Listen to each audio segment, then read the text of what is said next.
Assalamualaikum warahmatullahi wabarakatuh. Berjumpa ya dengan saya Ibu Rida di mata kuliah teori akuntansi keuangan ya, atau lebih dikenal dengan teori akuntansi.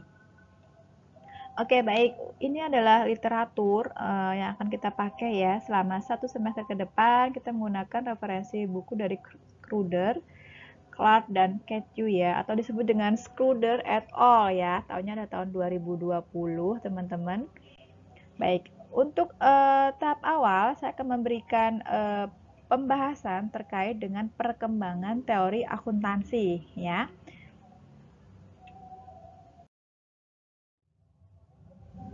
Nah, ini dia topik kita kali ini ya. Terdiri dari 30 slide. Mudah-mudahan teman-teman bisa mengikuti ya. Nah, apa sih sebenarnya teori? Nah, kita sering mengatakan apa sih teori, teori, dan teori gitu kan. Pakainya gimana gitu kan. Nah, sebenarnya teori sendiri itu identik dengan kata kunci pengetahuan, teman-teman.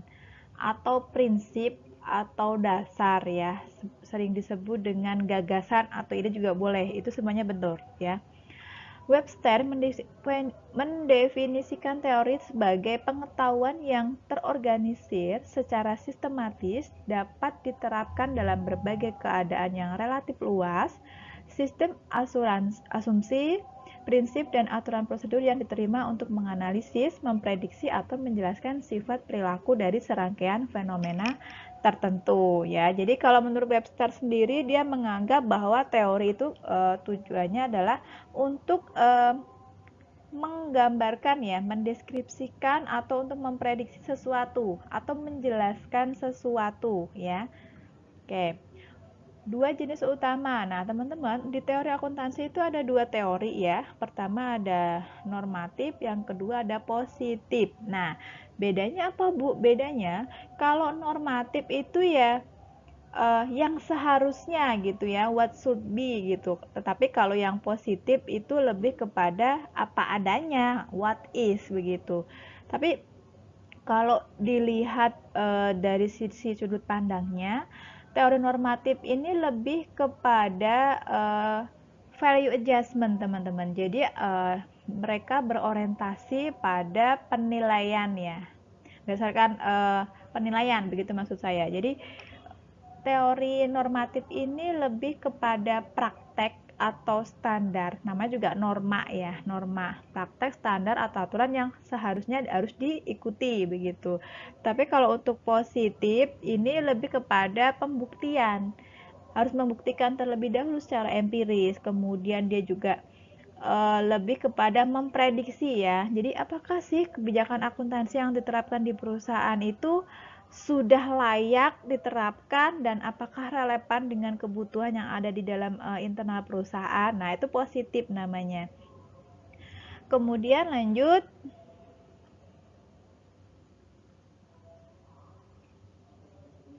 Nah, mengapa pengembangan teori umum akuntansi itu penting? Nah, ini sebenarnya apa? Jadi, kenapa perusahaan itu membutuhkan yang namanya teori akuntansi? Nah, supaya apa? Untuk dapat memetakan bagaimana perusahaan tersebut dapat mengalokasikan sumber dayanya mereka itu dengan sebaik mungkin, teman-teman. Ya, jadi mengalokasikan sumber daya yang langka dengan pemanfaatan yang benar-benar seoptimal mungkin. Apakah penggunaan teori membantu individu membuat keputusan yang lebih baik? Nah, ini nanti kita akan bahas ya di bab 4 ya. Nah, sejarah awal akuntansi sebenarnya ini adalah benang merah dari materi kita hari ini ya. Jadi ada serangkaian cerita gitu ya, maksudnya atau serangkaian alur di mana bermula bisa muncul yang namanya akuntansi dan teori akuntansi. Nah, ini ada penelitian yang telah dilakukan oleh Dennis ya. Dennis Sisman Bescheret, namanya agak susah sekali ya. Oke, si Dennis ini menemukan bahwa ternyata asal-usul tulisan sebenarnya itu ditemukan dalam berhitung. Nah, ada angka dulu ternyata, ada prakteknya dulu baru muncul yang namanya teori. Makanya kenapa teman-teman teori akuntansi itu tidak diterapkan di semester awal, tapi diterapkan di semester atas, semester 6 atau semester 7 ya. Jadi memang pada dasarnya kita harus melakukan praktek dulu. Ya, teori itu bisa muncul sebenarnya pada hakikatnya adalah dari praktek, bukan sebaliknya. Ya, itu perlu diingat. Jadi makanya kenapa teman-teman itu belajar dulu praktek di awal, di semester depan, semester awal semester 1, semester 2 ya, ada pengantar akuntansi. Itu kan teman-teman lakukan penghitungan terlebih dahulu ya. Nah, padahal sebenarnya yang terjadi itu adalah kita semula belum ada teori sama sekali. Kita sudah dari zamannya Rasulullah sekalipun itu sudah ada yang namanya pencatatan. Kita melakukan action terlebih dahulu, baru ada yang namanya teori. Karena teori didapat dari sekumpulan praktek yang tadi yang dikemas menjadi satu tulisan atau kata-kata atau premis ya. Nah, si Dennis ini juga dia menemukan selain dari ternyata memang asal usul teori itu ya asal usul dari akuntansi maksudnya ya itu bermula dari berhitung. Kemudian dia menemukan ada potongan tanah liat yang dibakar di situs arkeolog Timur Tengah ya. Potongan tersebut juga merupakan satu kumpulan ya, kumpulan yang dia menganggap bahwa itu adalah sekumpulan sistem gitu. Kemudian ada token yang terdiri dari sistem akuntansi yang rumit yang digunakan di seluruh Timur Tengah dari sekitar 8.000 hingga 3.000 sebelum Masehi. Nah, ini token-token ini dikatakan sama si Dennis itu ternyata akuntansi itu sudah ada sebelumnya gitu loh, sudah ada dibuktikan dari bukti fisik arkeologi, kemudian adanya serangkaian token begitu ya, itu kan akuntansi ya, accounting. Kemudian setiap token berdiri untuk item-item tertentu digunakan untuk menginventarisasi dan menyimpan akun. Nah, kemudian selanjutnya catatan akuntansi lainnya yang berasal dari beberapa ribu tahun yang lalu telah ditemukan di berbagai belahan dunia. Ini juga ternyata akuntansi itu sudah ada di seluruh belahan dunia ya, hasil riset dari si Dennis ini ya. Catatan ini menunjukkan bahwa pada semua tingkat perkembangan, orang menginginkan informasi tentang upaya dan pencapaian mereka. Jadi perkembangan akuntansi di negara-negara yang lainnya itu ternyata tujuannya untuk memperoleh informasi begitu ya. Yang ini yang dia peroleh, yang si Dennis dapat dari hasil risetnya. Masih sambungan ya teman-teman. Nah, ada juga yang namanya papyrus Zenon. Apa sih papyrus Zenon? Papyrus Zenon ini adalah satu bentuk sistem akuntansi ya teman-teman.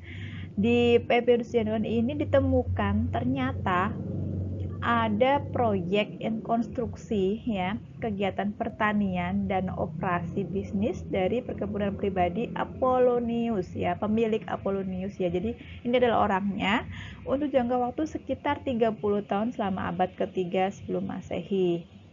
Jadi akuntansi sudah ada ya di zaman Romawi itu mereka menyebutnya dengan nama Papyrus Zenon. Jadi bentuknya adalah bentuk dokumen begitu. Nah, selain dari Romawi juga ada di Italia nih, teman-teman. Nah, pasti teman-teman sudah pernah dengar yang namanya Luca Pacioli ya, atau Fra Luca Pacioli.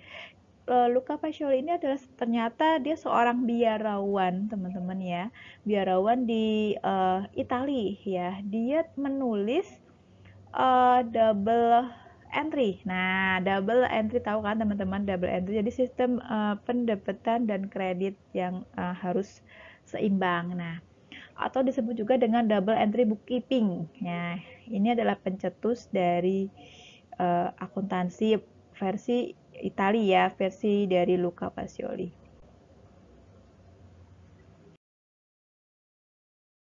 Nah, masih selanjutnya, sejarah awalnya akuntansi itu juga melalui evolusi yang sangat panjang ya, teman-teman ya. Kaitannya dengan adanya bisnis yang sudah berjalan, sehingga apa? Karena dia makin makin kesini makin berkembang, akhirnya kan ada tuntutan tuh bagaimana sih pelaporannya begitu ya, baik untuk kepentingan internal maupun eksternal. Pada abad 19 ya, ini saya mencoba menggambarkan sejarah akuntansi di Amerika ya. Adanya spekulasi luas di pasar sekuritas, ya ini saham berair ya maksudnya mereka. Ada monopoli besar yang menguasai segmen ekonomi Amerika Serikat menghasilkan pembentukan gerakan progresif. Ini baru pada saat itu ya kondisi yang terjadi di abad 19. Sebuah laporan yang meninjau praktik-praktik ini yang dikeluarkan pada tahun 1900 menyarankan bahwa profesi akuntan publik yang independen harus dibentuk untuk mengurangi pelanggaran perusahaan yang diamati. Jadi simpulannya adalah di abad 19 ini di Amerika Serikat trading itu sedang berkembang dan mengalami suatu pembaharuan. Kemudian di sana ada monopoli ya terhadap perusahaan-perusahaan tertentu yang menguasai sektor ekonomi tentunya ya teman-teman. Dan di sana juga ternyata ada pelanggaran. Nah, jadi ekonominya berkembang, perdagangannya berkembang, tapi pelanggaran terkait dengan tingkat kepatuhan secara pelaporan akuntansinya ada pelanggaran di situ sehingga dibutuhkan profesi akuntansi yaitu akuntan begitu ya, bahasanya kita adalah akuntan publik ya. Akuntan publik ini diharapkan bisa mengatasi bentuk-bentuk pelanggaran yang tadi itu gitu. Nah, masih dengan sejarah awal akuntansi ini teman-teman, ada yang namanya konsep pemeliharaan modal ya. Konsep pemeliharaan modal ini jadi pada saat itu memang ada yang akuntansi itu ya berarti kita investasi modal, ada yang mengatakan seperti itu. Nah, ini berevolusi dipandang sebagai cara untuk mengekang pelanggaran perusahaan ya. Khawatirnya apa? Kalau nggak dipelihara modalnya nanti akan dicuri orang gitu maksudnya. Berubah dari mempertahankan modal yang diinvestasikan, ya, ada lagi nih perkembangannya menjadi mempertahankan kapasitas produksi fisik ya. Kemudian setelah itu berkembang lagi nih. Nah, tujuannya untuk apa? Ternyata untuk mempertahankan modal realnya. Gitu. Jadi dia memang ada tahapan-tahapan pembaruan gitu ya. Nah, selain itu juga muncul nih lembaga ya yang namanya AIA atau AEA, American Institute of Accountant, dan ada juga yang namanya AAUAA ya, American Association of the University Instructor in Accounting. Nah, dua lembaga ini juga ini di Amerika ya teman-teman. Jadi saya masih berbicara dengan kondisi sejarah awal akuntansi di Amerika. Jadi nanti pas next slide-nya juga ada beberapa institut lembaga yang banyak yang bermunculan ya. Oke. Jadi baik, dua lembaga ini teman-teman ini didirikan tujuannya untuk apa sih sebenarnya? Untuk tadi mengatasi pelanggaran-pelanggaran yang tadi yang sering terjadi di suatu perusahaan. Ya.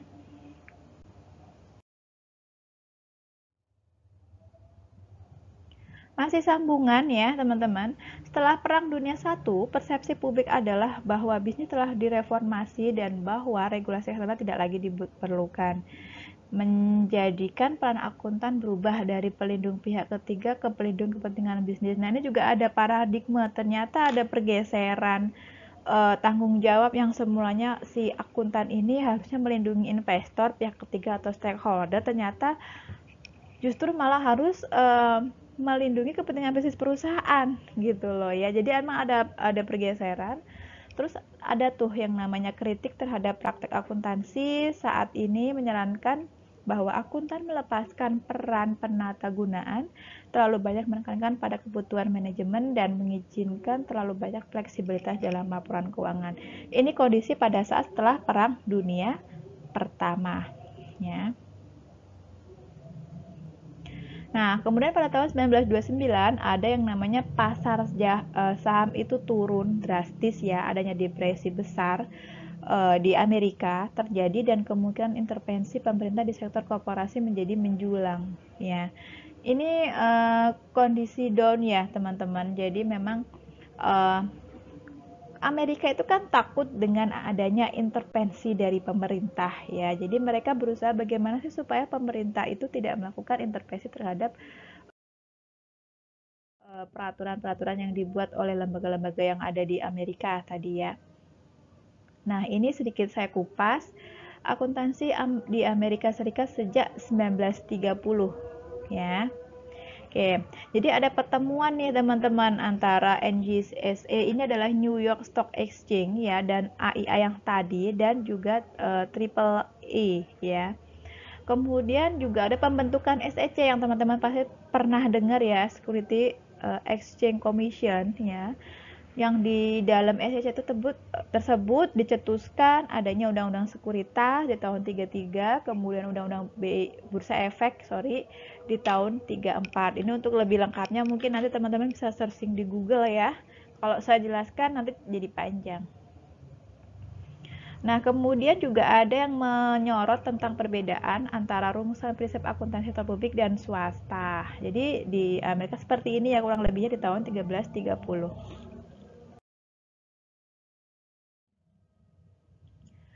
Oke, masih sambungan.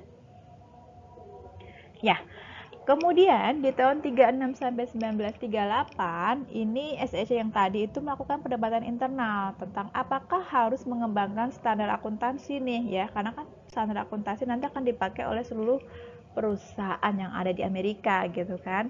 Kemudian tahun 38 ada yang namanya ASR nomor 4, Accounting Service Release. SEC ini mengizinkan sektor swasta untuk menetapkan prinsip akuntansi.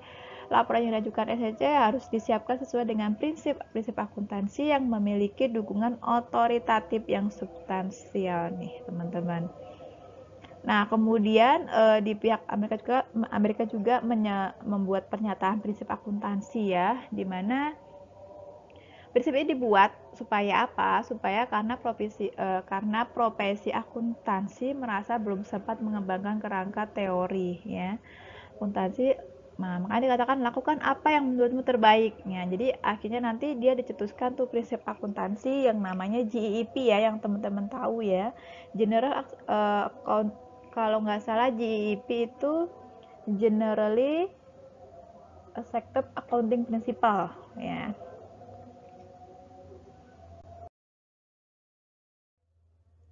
Nah, masih lanjutan. Nah, setelah dari serangkaian yang tadi tuh teman-teman, nah ada lagi tuh lembaga baru nih yang namanya American Institute of Certified Public Accountant. Nah, ini ya, dibentuknya 36, apa sih kurang lebih mengatur tentang perkembangan teori akuntansi ya, dibentuknya Komite Prosedur Akuntansi, Dewan Prinsip Akuntansi, dan Dewan Standar Akuntansi Keuangan.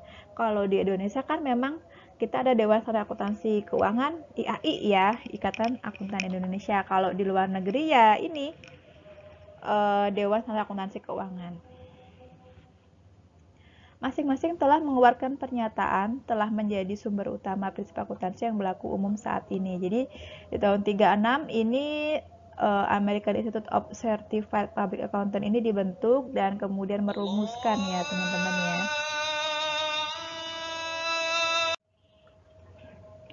Oke, lanjut ya.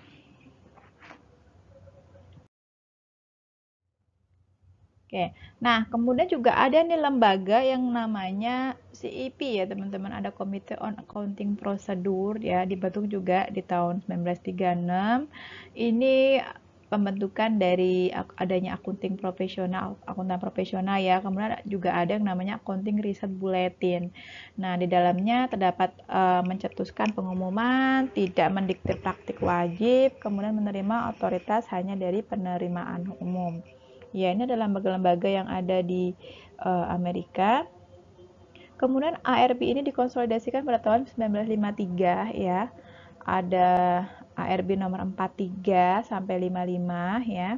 Kemudian juga ada yang namanya kodifikasi standar akuntansi FASB ya teman-teman ya, Financial Accounting Standard Board. Nah, ini juga nanti akan dibahas di next slide ya.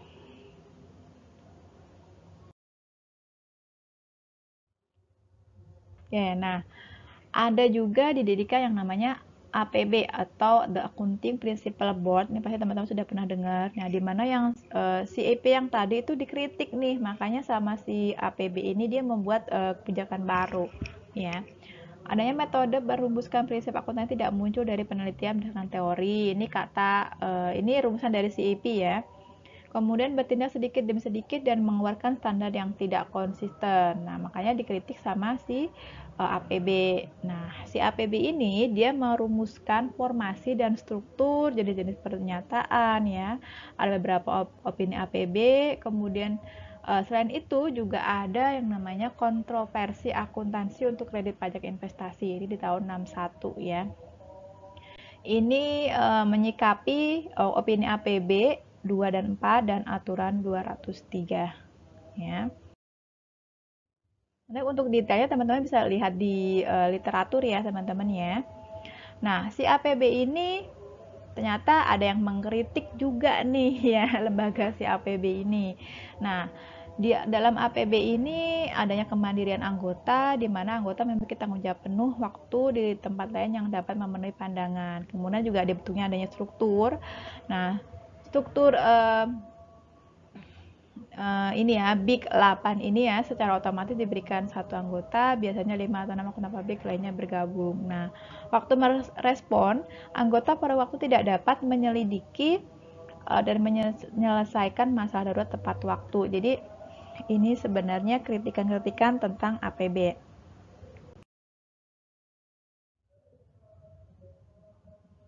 Masih sambungan, karena meningkatnya kritik terhadap APB, nah dibentuk lagi tuh teman-teman ya, di lembaga lagi baru ya, Dewan Direksi ICPE menunjuk 2 komite, dibuat komite baru nih, ada yang namanya The World Committee sama The True Board Committee ya.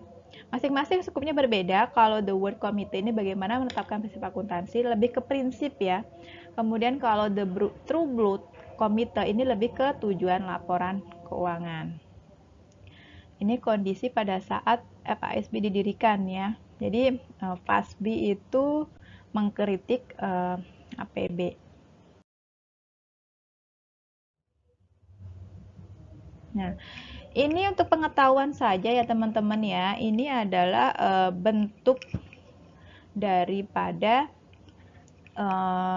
pembentukan struktur APB ya. Jadi ini untuk pengetahuan saja, general knowledge saja. Jadi alurnya mereka itu menunjuk gitu kalau bahasanya kita ya, menunjuk Dewan Wali Amanah, kemudian Dewan Wali Amanah ini dia memerintahkan untuk membuat keuangan akuntansi dasar ya. Yang mana keuangan akuntansi dasar ini menunjuk dan harus didanai gitu kan, atau mendanai, maksud saya mendanai ini ya keuangan akuntansi standar papan ini terdiri dari 7 anggota. Nah, di samping itu juga adanya keuangan akuntansi standar penasihat komite ya sekitar 20 anggota ya. Nah, yang tengah ini teman-teman, ini dia menunjuk. Jadi ini kan ada 2 arah nih ya. Jadi ini saling berhubungan. Ini menunjuk gugus gugus tugas dari standar papan, dan gugusnya juga ini menerima feedback begitu ya, karena kan memang ini saling berkesinambungan atau berurutan berhubungan.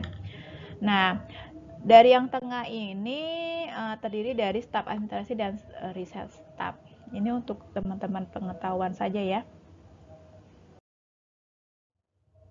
Nah, untuk FASB sendiri, Financial Accounting Standard Board, ini misinya teman-teman ya, tujuannya merumuskan ya, bukan tujuan tapi merumuskan standar tugasnya. Kemudian mereka juga merumuskan jenis-jenis pertanyaan ya.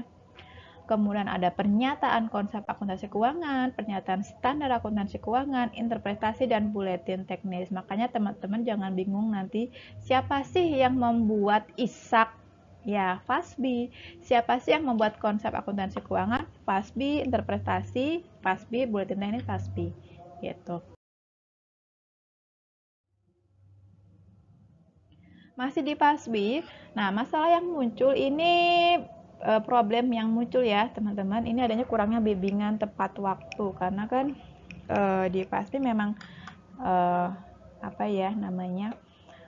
Karena lembaga besar ya, lembaganya besar, kemudian mereka dalam merumuskan job desk itu juga dibutuhkan waktu waktu, ya, butuhkan waktu, ketepatan, dan seterusnya. Makanya kenapa ini dibilang kurangnya bimbingan tepat waktu. Kemudian ada standar overload, ya, ini karena FASB juga menerapkan banyak standar begitu. Terus ada penetapan standar sebagai proses politik. Beberapa pengguna menemukan bahwa cara terbaik untuk mempengaruhi perumusan standar akuntansi adalah dengan mencoba mempengaruhi pembuat standar. Nah, ini contohnya adalah di PSAK 123 dan 123R. Adanya juga konsekuensi ekonomi tentunya, ya. Nah, Amerika teman-teman menggunakan yang namanya GEP, ya, Generally Accepted Accounting Principle. Adanya evolusi frase, ya. Di dalam GEP ini adanya perubahan kata-kata dalam sertifikat auditor yang disebabkan oleh pertemuan antara yang tadi, ya, New York Stock Exchange sama AIE, ya. Di GEP juga mendefinisikan tentang APB, ya, menyajikan secara wajar sesuai dengan prinsip akuntansi yang berlaku umum. Kemudian adanya juga definisi Komite Eksekutif Standar Audit, ya. Ini di Komite Standar Audit ini tidak ada sumber referensi tunggal untuk semua prinsip. Kemudian membuat penerapan umum dari prinsip tertentu juga terbilang sulit, ya. Ada SAS nih 69, dikatakan bahwa untuk menentukan penerimaan prinsip tertentu itu sulit. Nah, ini rumusan-rumusan dari isi GEP. Nah, untuk PSAK nomor 162, ini teman-teman ada hierarki GEP-nya ada 4 tingkat, ya. Oke, nanti kita akan bahas di bab selanjutnya di kerangka konseptual, ya. Kalau nggak salah di bab kedua atau bab ketiga gitu. Soal yang ini, ya. FASB ini mengkodifikasi menjadi 2 level, berwibawa dan tidak berwibawa. Oke, ini dia masih kodifikasi yang tadi, ya. Ya.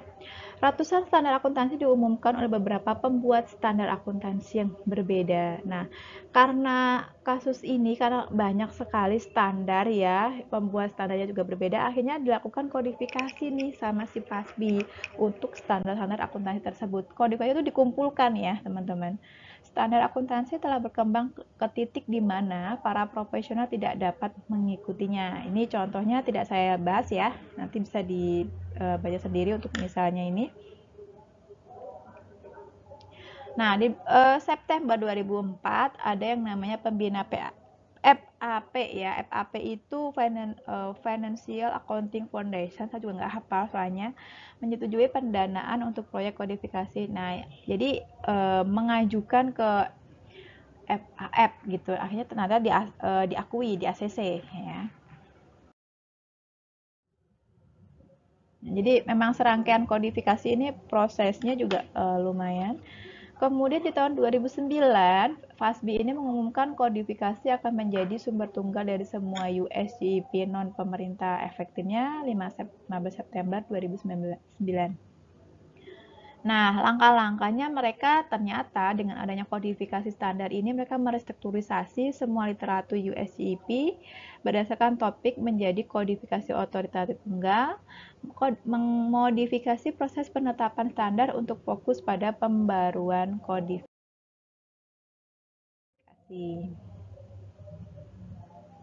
Nah, kenapa sih harus dilakukan kodifikasi? Ini loh teman-teman. Meneliti berbagai sumber otoritatif memperumit proses penelitian, ya. Ini isi penjelasannya kalau mau simak lebih lanjut bisa lihat di Sastra FASB, di STF, ICCPA dan SEC, ya. FASB ASC ini berisi semua literatur akuntansi otoritatif saat ini. Jika panduan tidak ditentukan, sumber pertama yang perlu dipertimbangkan adalah prinsip akuntansi untuk masalah serupa dengan sumber GEP otoritatif. Tidak berwibawa panduan dari sumber lain dapat mempertimbangkan jika transaksi terupa tidak ditemukan dalam GEP. Jadi intinya teman-teman, kodifikasi ini kan dilakukan, ya, karena dengan adanya ratusan standar dengan maksudnya lembaganya berbeda, kemudian dikumpulkan, ya, dikumpulkan supaya dicarilah satu kesatuan peraturan yang paten akan dipakai. Jadi nggak bingung dengan standar yang ini, standar yang itu, gitu kan. Kemudian tadi yang sudah diungkapkan, dibuatlah GAP yang sifatnya adalah otoritatif ya, supaya tidak membingungkan pada saat melakukan preset, penelitian juga tidak memperumit standar mana sih yang akan dipakai gitu kan ya. Nah, sekarang kita bahas tentang peran etika dalam akuntansi ya. Teman-teman tahu ya namanya akuntan publik. Akuntan publik itu kan fungsinya sebagai pengawas atau kontrol ya. Apa dasar konflik kepentingan yang dihadapi oleh akuntan publik? Nah, ini yang menjadi penting kenapa seorang akuntan publik ini harus menerapkan etikanya ya, etika akuntan publik.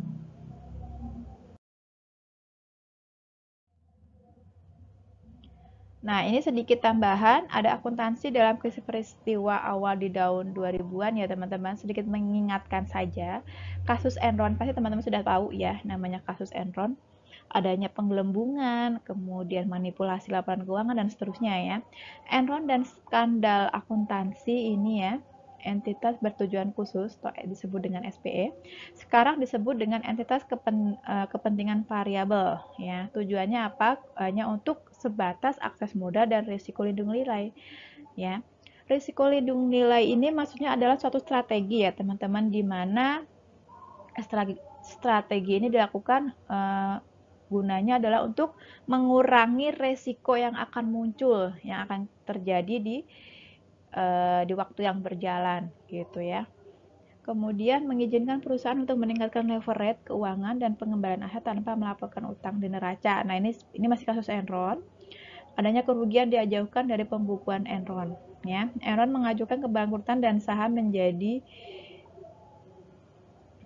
hampir tidak berharga ya. Ini kasusnya waktu itu memang sangat booming sekali ya Enron. Nanti kalau misalkan teman-teman mau diangkat untuk contoh contoh kasus di latar belakang deskripsinya teman-teman juga boleh ya Enron ya.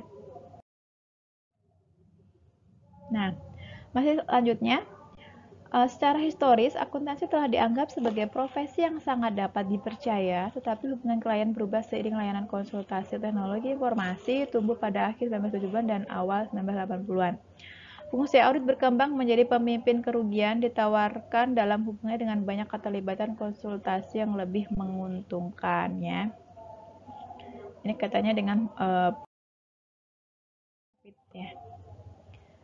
Oke, nah perusahaan mulai bersaing lebih agresif ya pada harga untuk perikatan audit. Ini konteksnya adalah audit. Hasilnya adalah lebih sedikit tes yang membantu mendeteksi kemungkinan penipuan. Memang kasus kan terjadi kasus kaitannya dengan pemeriksaan ya. Nah, sekarang, siapa sih yang nggak tahu Arthur Andersen ya? Jadi Arthur Andersen ini adalah salah satu perusahaan audit yang terbesar ya. Dia karena melakukan pelanggaran kode etik, akhirnya si Arthur Andersen ini keluar dari bisnisnya ya. Dua perusahaan besar dalam profesi akuntansi telah terjadi skandal akuntansi ya. Salah satunya adalah Arthur Andersen, yang kedua adalah Sarbanes-Oxley Act ya. Presiden Bush menandatangani Undang-Undang Juli 2002 memperlakukan sejumlah aturan tata kelola perusahaan pada perusahaan publik. Nah, ini akan kita bahas di bab 17. Oke. Nah, sedikit lagi. Nah, teman-teman perlu diketahui bahwa standar akuntansi internasional itu kan memang mereka orientasi pertama harus melakukan yang namanya konsep harmonisasi dulu ya, karena kan beda standar akuntansi negara ini dengan negara B, negara C itu kan berbeda. Makanya dilakukan harmonisasi supaya sama standarnya satu, tapi dipakai bareng-bareng itu lebih enak, lebih gampang diperbandingkan dan lebih mudah dipahami dipakainya juga kalau dilakukan harmonisasi. Nah, teman-teman juga pasti tahu IASB ya, International Accounting Standard Board ini adalah standar akuntan internasional ya, maksudnya yang sudah internasional. Kalau di Indonesia kita masih menggunakan yang namanya PSAK ya, dari IAI. Tujuan sendiri dari IASB sendiri adalah merumuskan dan mempublikasikan standar akuntansi kepentingan publik yang harus diperhatikan dalam penyajian laporan keuangan dan untuk mempromosikan penerimaan dan kepatuhan di seluruh dunia. Begitu secara umum untuk perbaikan dan harmonisasi peraturan, standar akuntansi, dan prosedur yang berkaitan dengan penyajian laporan. Jadi memang ini adalah skup daripada IASB didirikan ya. Dan yang terakhir ada 41 pernyataan standar akuntansi dan 16 pernyataan standar pelaporan keuangan sampai saat ini. Ini sudah update terbaru ya teman-teman 2020 ya. Jadi saya rasa literatur ini sudah oke lah kita pakai gitu ya. Oke, cukup untuk materi di pertemuan pertama. Ini hanya mengupas seputar sejarah akuntansi ya, baik di Indonesia maupun di luar negeri, karena memang rata-rata Indonesia itu kan mengikut perkembangan akuntansi di luar negeri karena memang alurnya dari sana ya, dari sana. Tapi sejatinya di zaman Rasulullah sendiri memang sebenarnya kita sudah ada yang namanya praktek, sudah ada penghitungan baru. Dari praktek dan penghitungan tersebut baru kita terapkan menjadi suatu teori dan kita ungkapkan dalam tulisan, makanya disebut teori akuntansi.